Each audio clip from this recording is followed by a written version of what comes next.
Bonjour et bienvenue dans Choose Social TV, l'émission qui donne des couleurs au S de la RSE. Je suis très heureux d'accueillir aujourd'hui Sabine de Villoutré. Vous êtes fondatrice et directrice générale de l'école SUB-DRH. Oui, merci. Et Christophe Lebars, vous êtes depuis peu Oui, depuis le 14 juin exactement. Vous savez tout, Laurent. directeur Bonjour. général adjoint de SUB-DRH également. Merci mille fois d'être avec nous aujourd'hui. Pourquoi vous avez créé SUB-DRH ? Parce que la fonction RH, il y a 25 ans, était au balbutiement et qu'il était temps de former les futurs DRH à leur nouvelle mission. Et depuis, l'école a bien évolué parce que la fonction RH s'est fortement développée et l'alternance également, puisque dès le départ, on a eu cette vocation d'être une école pour tous, vocation sociale. Voilà. Donc, une accessibilité sans difficulté d'argent. L'alternance, tout le monde me disait, mais voilà, ça, c'est quoi? C'est pour qui? Aujourd'hui, on voit bien, c'est pour tous et j'en suis très contente. Bon, alors, l'émission s'adresse à tout le monde, mais il y a beaucoup de professionnels RH qui nous regardent. Comment vous la voyez évoluer, cette fonction, ces dernières années ? Eh bien, c'est peut-être le DRH qui va nous en parler. C'est une fonction qui a été pas mal exposée là, parce qu'avec la crise sanitaire, même si on est sur des cycles assez longs et certaines évolutions préexistaient à la crise sanitaire, mais c'est vrai que la fonction a été sur le grill pendant 24 mois et on n'était pas aux abonnés absents. Et donc a dû piloter cette crise sanitaire. Et je pense que, d'ailleurs, on a fait un baromètre avec Sabine avant l'été, un 360 avec OpinionWay, cabinet Équilibre. Qu'est-ce que nous ont dit les dirigeants et les salariés? Qu'on avait été au rendez-vous. Donc ça, c'est important. Je pense qu'on sort valorisé. Rappelez-vous, il y a encore 24-36 mois, c'était le DRH pilori. Et là, on sort de cette crise sanitaire, la fonction, elle est célébrée, consacrée. Et je pense que c'est une véritable opportunité pour avancer, on va y revenir, sur des nouveaux champs de la fonction RH, dont la RSE. Et alors, en termes de pédagogie, d'enseignement, qu'est-ce qui change dans ce que vous apprenez aux étudiants, aux étudiantes qui vous rejoignent ? On ne sait plus où mettre les programmes parce qu'aujourd'hui, on veut qu'un DRH soit partout. Qui s'occupe bien sûr de la rémunération, des évolutions de carrière, mais aussi du quotidien de son salarié, de sa qualité de vie au travail, de son organisation du travail avec sa vie privée.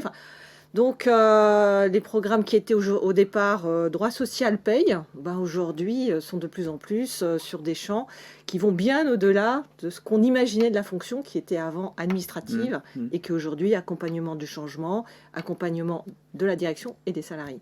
Et donc, RSE de plus en plus ? Vous formez des futurs patrons de la RSE ? Vous formez des gens qui vont travailler sous la responsabilité des patrons de la RSE. Comment vous voyez finalement cette articulation entre ces deux responsabilités ?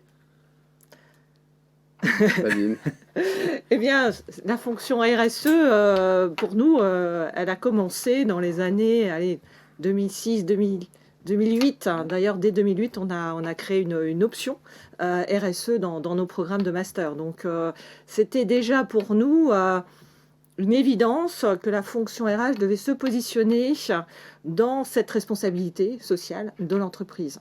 Ce qui dit social dit effectivement humain et qu'on ne pouvait pas laisser ça aux autres services uniquement sur l'aspect plus technique, économique et... Il faudra couper. Je me suis perdue. Non, voilà, par contre, vous avez accéléré aussi, avant même tout ce qui se passe en ce moment, vous avez accéléré en 2012. Vous avez là fait entrer un bloc de compétences RSE dans l'enseignement.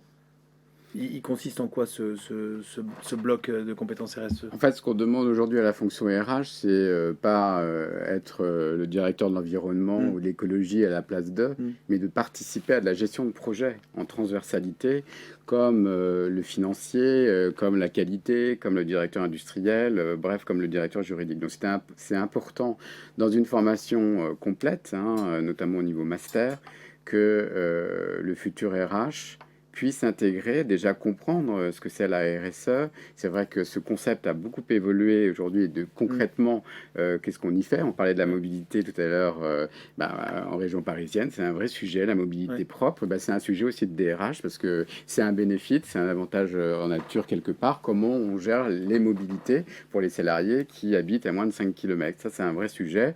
Je pense qu'il y a 10 ou 15 ans, le DRH ne se posait pas ce type de questions. Donc le bloc de compétences, c'est de pouvoir, par rapport à des aspects environnementaux, climatiques, on va y revenir, sensibiliser le RH, parce qu'il va être, dès qu'il va être dans la fonction, on va le solliciter pour des programmes, pour monter en compétences, pour faire monter en compétences certains collaborateurs, donc il y a une dimension formation importante.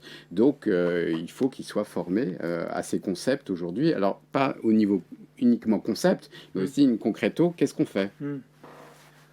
Et ça valorise, parce que le S rentre dans l'évaluation de la performance extra-financière des organisations, donc de plus en plus d'investisseurs regardent aussi la manière dont les entreprises réussissent socialement ou environnementalement. Donc la pression est d'autant plus forte sur le DRH que c'est pas juste pour attirer ou faire de la rétention, mais ce qui fait a maintenant une valeur supplémentaire puisqu'elle est regardée, encore une fois, dans le cadre de ces rapports de performance financière par des investisseurs. Oui, la performance des DRH, d'ailleurs, est valorisée en partie sur des dirigeants aussi, des grands groupes. Maintenant, la RSE rentre dans leurs obligations et dans leurs objectifs. Au départ, c'est vrai, quand on a créé l'option, tout le monde nous disait, mais voilà, c'est du blanc aux yeux, quoi. Voilà, c'est de la marque employeur, c'est du marketing.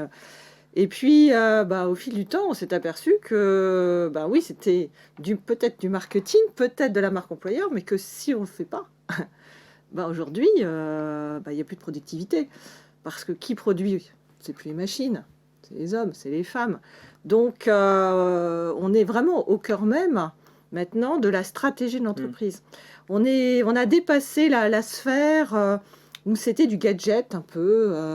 Il y avait ceux qui le faisaient, qui le mettaient en avant, qui signaient des chartes. Aujourd'hui, si on n'a pas signé la charte, là, ça pose difficulté. Donc, il y a une vraie évolution de la fonction RSE, particulièrement pour la fonction RH. Bon, et puis, au sein de CIDRH, vous faites vivre une expérience à l'ensemble des étudiantes qui sont chez vous, qui les préparent aussi, du coup, parce qu'ils vont être des prescripteurs de la manière dont ils ont vécu leurs études, ils vont devenir les premiers prescripteurs en tant que RH. Voilà, comment vous l'organisez, cette expérience étudiante à SUBDRH? Je crois que ce qui est important pour eux, c'est on a de la gestion de projet, et donc de s'orienter vers cette gestion de projet appliquée au domaine de la RSE via des actions solidaires, sociales. Là, depuis de nombreuses années, mais si on reprend les dernières de l'année dernière, c'est par exemple le don du sang, extrêmement important. Alors c'est une démarche des salariés de SUBDRH, on est 25, mais aussi d'inciter les étudiants à donner leur sang et à communiquer autour. Ça, c'est une démarche, c'est une gestion de projet récente. La Maraude, les SDF sur Paris, donc c'est lié des partenariats avec des associations, et c'est une gestion de projet qui est proposée dans le cadre du programme aux apprenants appliqués à ce domaine de la RSE. Là, c'est des actions sociales et solidaires.